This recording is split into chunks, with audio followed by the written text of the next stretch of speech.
And just when she thought everything was going to be A-okay, splat! Life happened. That end. The end, you guys. That's how we're going to start today's Good Morning Sunshine. Just when you think you can breathe. Just when you think you can breathe. Finally, you're like, you know what? You know what? I have Sesame Street books from like 1908 when I was born. Whatever. Literally just when you think you can breathe, you know what's going to happen? Time's up. Did you have fun? Did you enjoy that? Did you breathe enough? Did you enjoy your time off? Did you enjoy your sanctuary of life? Because guess what? That's not going to last.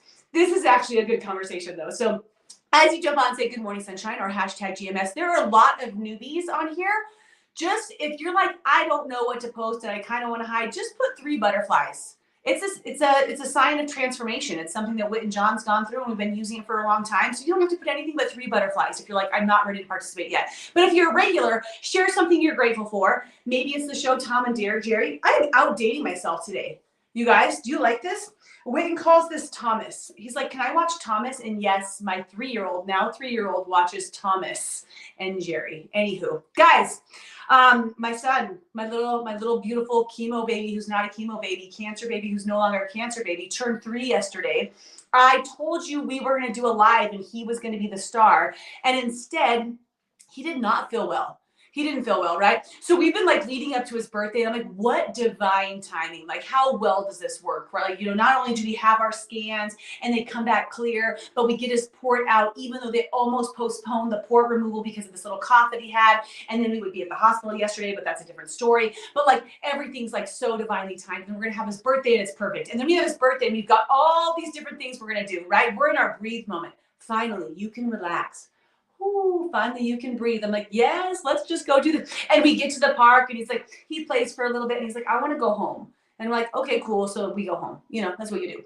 And then we take Quincy to school or we were picking him up and usually he wants to go down. He's like, I don't want to get out of the car. I'm like, okay. And he's like falling asleep on the way home. We're like, what is he doing? Like, we're going to go paint. We're going to go paint pottery now. And then we're going to go to Chick-fil-A and we're going to play in the play area. And then we're going to do presents and we're going to have all these things.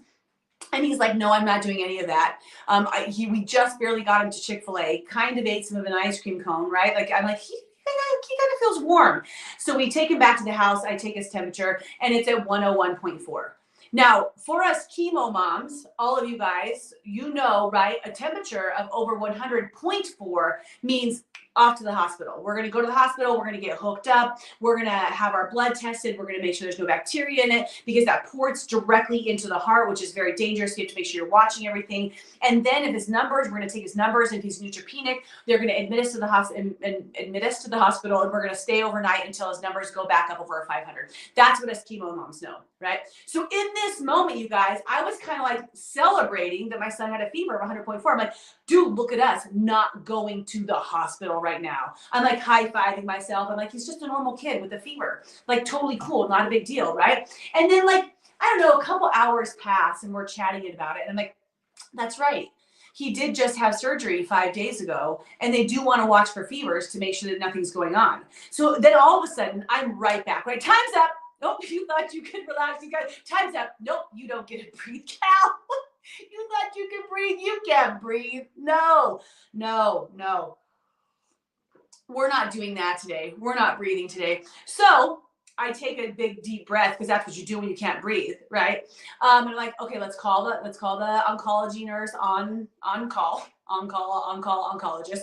Let's talk to them. We'll message the surgeon. We messaged the surgeon this morning to see what to watch for. And everything so far is looking good, but I'm on this high alert status, right? All of a sudden now I'm sleeping back next to Witten. I'm checking his like spot to make sure nothing's red around his port.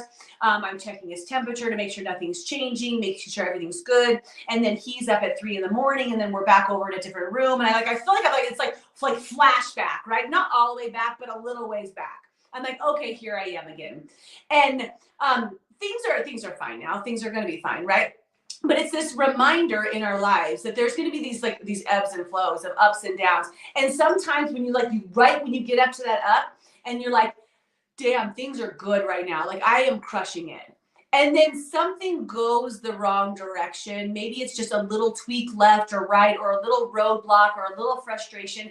This is when we have to know how to handle our emotions, right? This is when our practices, our daily affirmations, our daily gratitude, our daily